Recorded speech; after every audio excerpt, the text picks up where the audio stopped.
হযরত আলী বলেন, একটা অক্ষর, একটা জ্ঞান আমাকে যিনি দিল তার দাম এত বেশি, চাইলে আমাকে গোলাম বানায় রাখতে পারেন, চাইলে আমার বিক্রিও করে দিতে পারেন। আমার এত সম্মানের ব্যক্তি তিনি আমার শিক্ষক। এরে আল্লাহর গোলাম,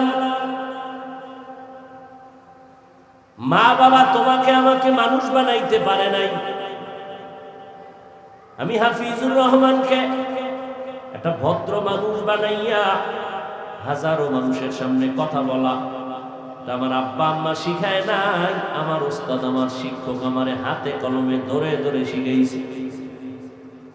কেমনে নাম লিখবো, কেমনে ঠিকানা লিখবো আমার শিক্ষক শিখাইছে। চাই মাদ্রাসায় পড়ি বা স্কুলে বড়, এদের সাথে যারা গাদ্দারি আর বেয়াদবি করবি, খোদার কসম মরার আগেই তোর বিচার হবে, লিখে রাখ। আল্লাহর কাছে মাপ চাইলে পাবি না, কারণ এটা বান্দার হক। শিক্ষক যদি ক্ষমা না দেয় আল্লাহ ক্ষমা দিবেন না, বান্দার হক। ছাত্র শিক্ষকের ভয় করবে, এখন উল্টে গেছে, শিক্ষক ছাত্রকে ভয় করে, কোন সময় কানে ধরে টান দেয়। আল্লাহ হেদায়েত দান করুন। এই জাতির অধঃপতন শুধু বেয়াদবির কারণে। আলেমদের সাথে কথা বলার আদব নেই, মুরব্বীদেরকে আদবের সাথে কথা বলে না, সম্মান করে না। এই অবস্থা সব জায়গায়। আল্লাহ হেদায়েত দান করুন। লিকুল্লি শাইইন যিনাতুন ফিল ওয়ারা ওয়া যিনাতুল মারই তামামিল আদাবি আজ খোদা খাইমে তৌফিকে আদব বেআদব মাহরুমে গাশ আজ ফজলে রা। রহমতের নবী বলেন, আমি 63 বছর হায়াত কমপ্লিট করে আমি এবার চলে যাই রওজা মুবারকে মদিনাতুল মুনাওয়ারায়। কিয়ামত পর্যন্ত নামাজের হালাতে আল্লাহর মারিফতের মজা নিব জিন্দা অবস্থায়। এই ভাই কথা বুঝতেছেন নি? নবীজির হায়াত কত আর বলেন না। 63 বছর পরে নবী কোথায় গেলেন? আসমানে। কোথায়? রওজা মুবারকে। সেই জায়গাটার নাম কি? মদিনাতুল মুনাওয়ারা। নবী বলছেন ওখানে কয়দিন থাকবেন বলেন? কিয়ামত পর্যন্ত। মরা না জিন্দা? আহা, একদল আল্লাহর আশিকরা বলে নবী মরেই নাই, আর একদল আশিকরা বলে নবী যে মরিয়া কবরে গেছে আর জিন্দা হবেই না। ঝামেলা আছে, খালি ঝামেলা। যারা বলে নবী মরে নাই তাদেরকে প্রশ্ন করি, 63 বছরের গণনা আল্লাহ কেমনে আল্লাহ? নবীজির জানাজা হলো, জিন্দা ব্যক্তির তো জানাজা হয় না। সোমবার দিন সুবহ সাদেকের সময় রাসূল দুনিয়াতে আসেন। ও আল্লাহর গোলাম, আবার অন্য কোন এক বছরের রবিউল আউয়াল বা সোমবার দিন চাষতের সময় রাসূলের ইন্তেকাল দুপুরের আগে। সোমবার এটা সঠিক। মাস নিয়েও ইখতিলাফ আছে, দিন তারিখ নিয়েও ইখতিলাফ আছে। দিন নিয়ে ইখতিলাফ নেই, তারিখ নিয়ে ইখতিলাফ আছে।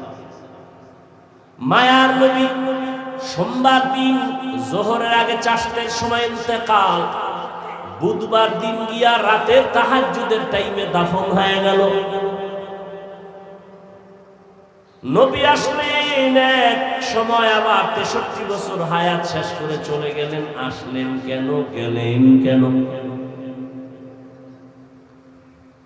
নবী কেন আসলেন, আবার কেন চলে গেলেন? এর দুইটা কথার জবাব, নবী দুনিয়াতে আসছেন উত্তম আদর্শ উপহার দেওয়ার জন্য। আর বিদায় বেলা নবী বলেন, আমি দুটো জিনিস তোমাদের মাঝে আমানত রেখে যাই, ধরে রাখ। নবী চ্যালেঞ্জ দিয়ে বলেন, যদি ধরে রাখতে পারো কখনো তোমার ঈমানও যাবে না, সম্মানও যাবে না। দুই জিনিসের প্রথম হলো কোরআন, দ্বিতীয় হলো পয়গম্বরের সুন্নাত। এক কোরআন, দ্বিতীয় সুন্নাত। ১৫০০ বছর হয়ে গেল, চোখ কান খোলা রাইখা দেখো এই দুনিয়ায় বর্তমানে দুশ্মন কম না বেশি? সারা দুনিয়ার বিধর্মীরা চায় মসজিদের আজান বন্ধ হয়ে যাক, ওয়াজের আজান আওয়াজ বন্ধ হয়ে যাক, ওয়াজ মাহফিল হতে দেয়া হবে না। আছে না নাই? সারা দুনিয়ার বিধর্মীরা চায় মাদ্রাসা বন্ধ হয়ে যাক। কিন্তু আমরা বেশি ব্যতীত না।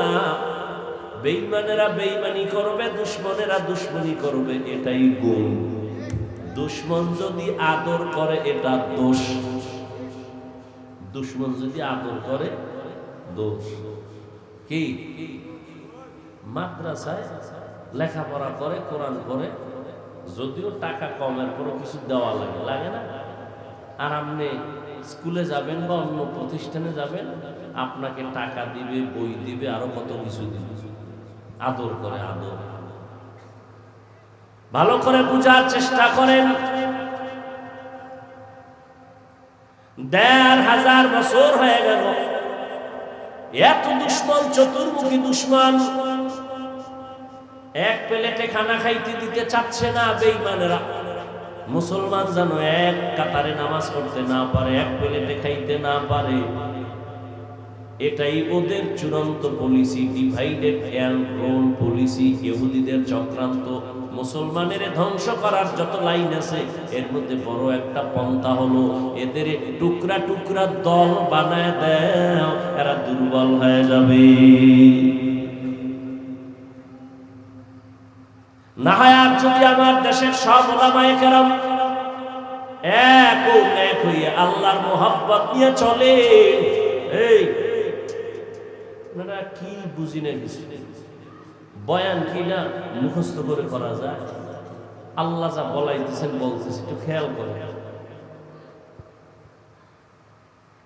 আল্লাহর মোহাব্বত নিয়ে একতাবদ্ধ হয় যখন আগাবে, আল্লাহর মোহাব্বতে ক্ষমতার চেয়ার পাওয়ার জন্য নয়, ক্ষমতার চেয়ারে যাবো এই জন্য আমরা এক হয়েছি, এটা আল্লাহর জন্য হয়েছি, এটা আল্লাহর জন্য, আল্লাহর জন্য, আল্লাহর দ্বীন কায়েমের জন্য আমরা এক হব। আমি হাফিজুর রহমান ব্যক্তির কোনো কথা নাই, কোনো মতামত নাই। আল্লাহর কোরআন, পয়গম্বরের সুন্নাহ যেই কথা বলবে, ওই পথ বাতাবে, ওই পথে আমার পথ, ওই মত আমার মত। কি যদি এমনটাই হয়, আওয়ামী লীগ আর বিএনপি বুঝি না, কোরআনওয়ালা ওলামায়ে কেরামের অনুমতি না নিয়ে কথা বলার সাহস কেউ পাবে না।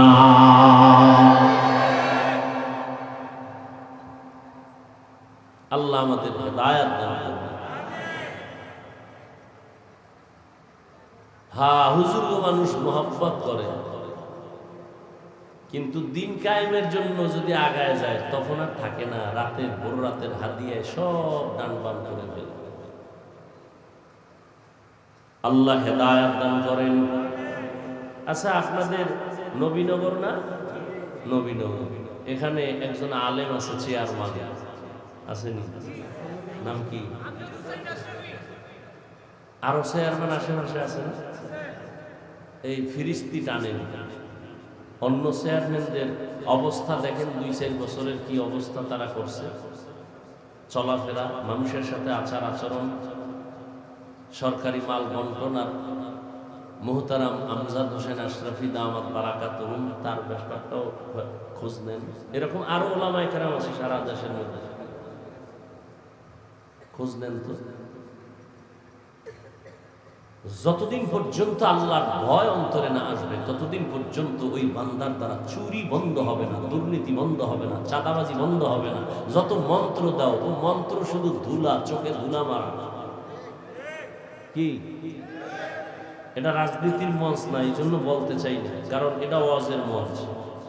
প্রত্যেকটা জিনিসের একটা লাইন আছে না।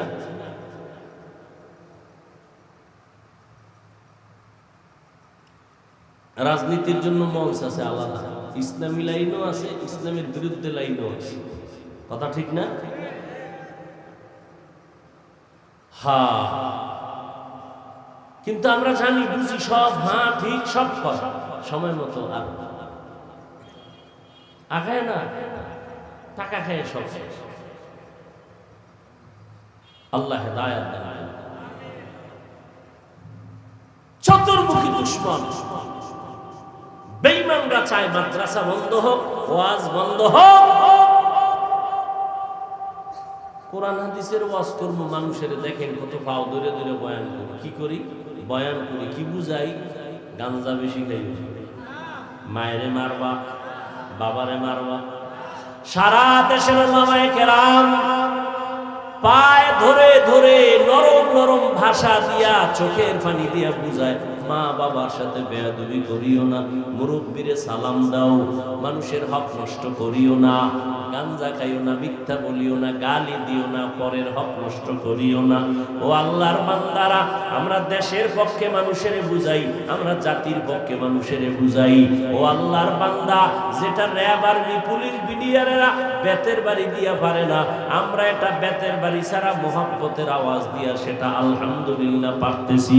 কত বেনামাজি নামাজি, কত সুদখোর সুদ ছাইরা দিছে, কত ডাকাত নামাজ পড়ে, জীবনে বেপরদায় চলতে এখন চলে না। ওলামায়ে কেরামের কারণে আমরা মানুষের দেশের স্বার্থের কথা বুঝাই, আমরা মানুষের পায়ে ধরে দ্বীনের কথা বুঝাই, মানবতার কথা বুঝাই। এরপরও কিছু সুদখোর গাদ্দার বেনামাজি যদি কয় এইভাবে বয়ান করেন হুজুর, এইভাবে বয়ান করেন, আছে না নাই? কোরআন হাদিস পড়লাম আমরা, ডাউলের পানি খাইয়া কষ্ট করে। বেনামাজির থেকে বয়ানের শিডিউলার সিস্টেম শিখতে হবে। হ্যাঁ, কি আবার অনুমতি নিতে হবে? কিসের অনুমতি? সমস্ত বেঈমান আর বেআমল ওয়ালাদের অনুমতি নিতে হবে ওলামায়ে কেরাম থেকে কিছু করার আগে। ওলামায়ে কেরাম কোরআন হাদিসের কথা বলবে, কারো অনুমতি নেই। আমার আল্লাহ একবারে অনুমতি দিয়ে দিয়েছেন। জান কেন? অনুমতির জন্য। ওয়াজে বললি, এই খবরদার হুজুর কোরআন হাদিসের বাইরে রস করবেন না। তুমি কি বুঝো? আউযুবিল্লাহ পারো না, বিসমিল্লাহ পারো না, তুমি বাইরের আর ভিতরের কি জানো? আসলে বিষয় হলো, শিয়ালের হাতে মুরগি দিছে, কয় 3 দিন ঘরে নিমু আমানত। কার কাছে? শিয়ালের কাছে মুরগি আমানত নিলে কেমন তাজা পাবেন 2 দিন পরে? মরাও তো পাবেন, পাবেন? কথা বলেন না। তো শিয়ালের কাছে মুরগি দিলে যা হয়, আমার সমাজের ধর্মের চাবি বেনামাজি সুদখোরের হাতে দিলেই তা হচ্ছে।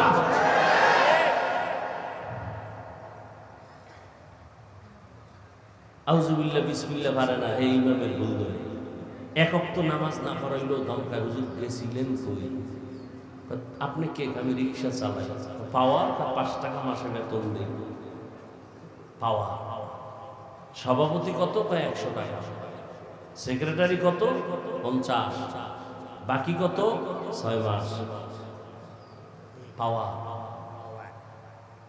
আল্লাহ হেদায়েত দান করুন। রাজনৈতিক কোন ব্যক্তি যদি ওয়াজের প্যান্ডেলে থাকেন, মসজিদের কমিটিতে থাকেন, রাজনীতির কোন বক্তব্য দেন, তাহলে ওলামায়ে কেরাম কোরআন হাতে নিয়ে রাজনীতির বয়ান করবেন আজকে থেকে।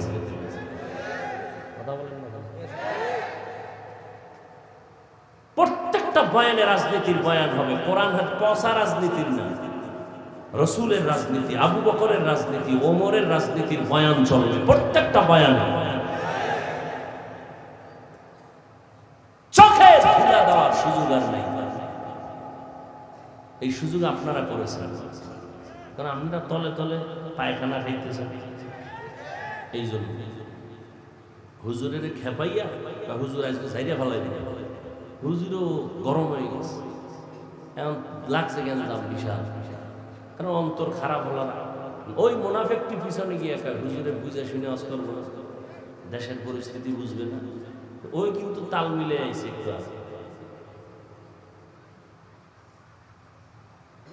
হায় হায় হায়, ১,৫০০ বছর পরে দুশ্মন দুশ্মন চারদিকে দুশ্মন, এরপরেও দেখেন রসুলের চ্যালেঞ্জ, যারা কোরআন ধরবে সুন্নত অনুযায়ী চলবে এদের ঈমানও যাবে না, সম্মানও যাবে না। এখন তাকায় দেখেন চতুর্মুখী দুশ্মনের মাঝে যাদের কাছে কোরআন আছে সুন্নত আছে এদের ঈমানও আছে, সম্মানও আছে।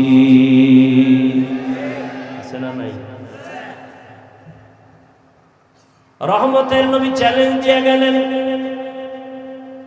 এই দুই জিনিস ধরে রাখো, কোরআন আর সুন্নাহ। ঈমান যাবে না, সম্মান যাবে না।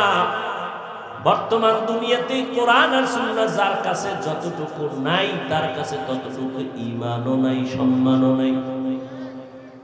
খালি আমাকে হুজুরকে গুণগান গাই, বিষয়টা তো এমন নয়। বহু ডাক্তার আছে জীবনে মাদ্রাসার বারান্দায় যায় নাই, কিন্তু নামাজ পড়ে রোগীদের সেবা করে, মানুষের খেদমত করে, সম্মান সবাই করে না, করে না? আপনি ডাক্তারের খারাপ বলবেন কেন?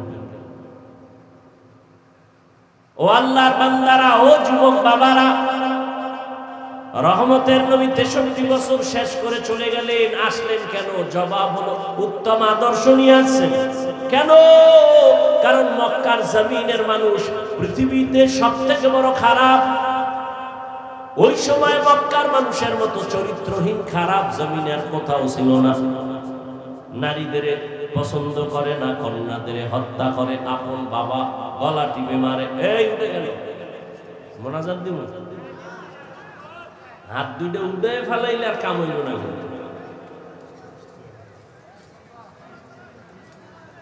এই বৃষ্টিতে এত ভয়, হ্যাঁ? তো কুমিল্লা, নোয়াখালী, ফেনীতে যারা পানির মধ্যে এখনো আছে, এখন উপায় কি? আরে স্বার্থপর মুসলমান। আল্লাহ হেদায়েত দান করুন। এরে নবীর আশিক উম্মতের দল, রহমতের নবী উত্তম আদর্শ নিয়ে আসলেন। মক্কার মানুষ চূড়ান্ত খারাপ, রহমতের নবী এমন এক আদর্শ নিয়ে আসছেন, নবীর আদর্শ গ্রহণ করা মাত্র মক্কার মানুষ বড় দামি হয়ে গেল। নবীর হাতে হাত লাগাইয়া নবীর দোয়া নিয়া এত দামি হয়ে গেল। সাহাবায়ে কেরামরা আল্লাহ পাক জিবরাইল আমিনকে পাঠাইয়া নবীরে গিয়া কও, লিস্ট দিয়া দিলাম, ওই লিস্টির মধ্যে যাদের নাম আছে আমি আল্লাহ তাদেরকে বিনা হিসাবে জান্নাত দিয়ে দিব।